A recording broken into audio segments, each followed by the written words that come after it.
Rocket Pat here. Hi guys, another rocket day in the jungle. Well, last weekend y'all saw me start taking this engine out of this truck, and I have replaced it with a used engine that I picked out of a 94 Chevy Suburban. You may have seen the frame that was sitting over there where Leroy's sitting, four-wheel drive chassis. Next thing on this truck, we got to do the dash and air conditioning. A few little minor other things that would need to be taken care of on it. You know, all the cars have something. Uh-oh, sorry I covered you up. Let me get this key out of here. There it goes. All right, so last weekend, engine in that one. Weekend before, dashboard in this OBS. I mean, it's just everything comes in threes. Oh no, we got another OBS here. Another short wheelbase, single cab, 95. I like mine better, although I tell you what, this dude got a screaming deal on this. He just bought it. I just don't like that steering column and dash. Never have. Not a fan. No, I like my old column. Anyway, that's not what we're here talking about. Boy, I tell you, some jobs the jobs that just keep on giving. So let's talk about our Cadillac over here. It hasn't been in the shop for a little bit. So I got all this stuff on the car, and what I was afraid of, the water pump started leaking. Okay, radiators in it, coolant in it and everything. Now, why would I be scared of a water pump? Well, first off, it was, well, let's just put it this way. It was over $2 bills to get it here. But the reason why, yeah, there you have it. What happened, guys? How many of y'all are already raising your hand because you know? Same problem with this engine, although we haven't experienced it yet. The problem is this bolt goes through this aluminum casting and goes into the block way back here with a thin bolt that has been in there forever with a bunch of crud in there and probably some moisture, and it's rusting away, and guess what happens? Snap a poo poo.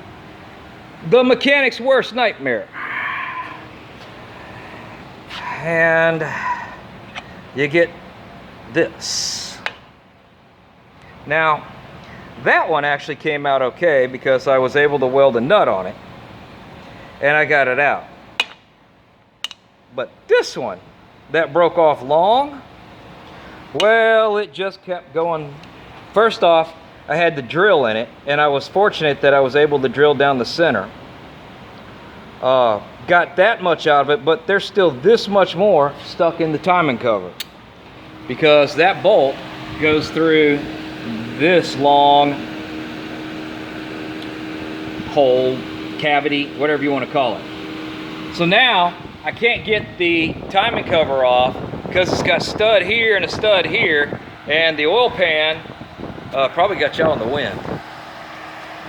The oil pan, I don't want to take it down. I'm not getting paid for any of this. This is, hello, welcome to my nightmare. So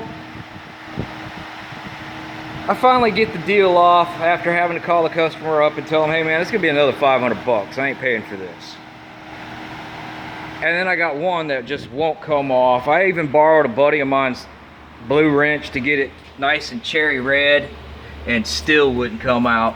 Luckily, I was able to drill it. And and I've tapped all these holes. I know it may not look like it right up in there too much, but yeah, I've tapped all the holes as best as they're gonna get. Now, this is what I was afraid, this is what I didn't want to deal with. I am not cleaning that up. I don't want to clean that up. I'm not getting paid to overhaul this engine, okay? That's what this needs.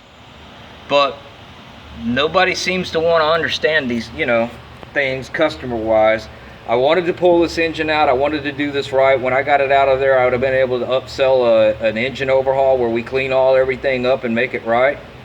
But as a mechanic, I can't go in there and it's a never-ending deal. All this crap now falls in there. Now you got to pull the oil pan off. And at what point is, you know, I don't want to do it. So this is what I'm doing. It's not even, I don't want to clean the inside of this, okay? Because to clean the inside of this, I get in the oil pump. I don't want to be liable for being inside of the oil pump, okay? So this is how I'm putting it back together. I've got silicone in there already. Man, they want $1,300. I found one somebody's trying to sell this timing cover for. That water pump was 250 bucks. Man, I can't be tearing this stuff up. So it was really stressful with that bolt, but I'm going back together with it, and hopefully by the end of the weekend, this Calais will be Calais and its ass on down the road, okay? All right, guys, well, that's all I was gonna bring you over here. Plus, I've been polishing on Jackie, and coming up, we're putting windows in Jackie, and I've got stuff coming for that. And man, Jackie was all gritty. So I've been out here at night with the polisher, just running the polish over it, and Jackie was gritty. I ain't wet sanding it, and I ain't doing any of that kind of stuff. It needs a new paint job anyway, just the way it is. So yeah. All right, guys, well, I got to get rocking and rolling. You see how hot it is at 10 o'clock in the morning. It's like we're wearing the humidity down here right now. I know some people are in the hot areas right now, but man, our humidity is so high. We're like rain every day. It ain't stopped for 6 months. I need to get Noah out here. All right, guys, y'all keep rocking and rolling and rolling and rocking. Now we'll keep grinding it down. Oh, look, we're all looking at Petey's butt. Here, close up at the Petey butt. For all the dogs out there, look at the Petey butt next to his cool cars.